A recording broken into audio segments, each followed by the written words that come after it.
থেকে শুরু করে সমাজের রন্ধ্রে রন্ধ্রে কিন্তু এই শয়তানরা ছিল।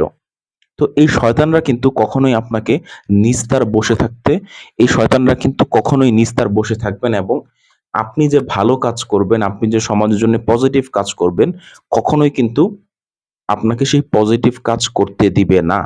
তাই এই সমাজের মুখে সবচেয়ে বড় চর বা থাপ্পড় বা লাত্তি হচ্ছে আপনার এই সমাজের সাথে যুদ্ধ করতে হবে। যুদ্ধ, যুদ্ধই হচ্ছে সমাধান, যুদ্ধই হচ্ছে মুক্তি, যুদ্ধই হচ্ছে শান্তি।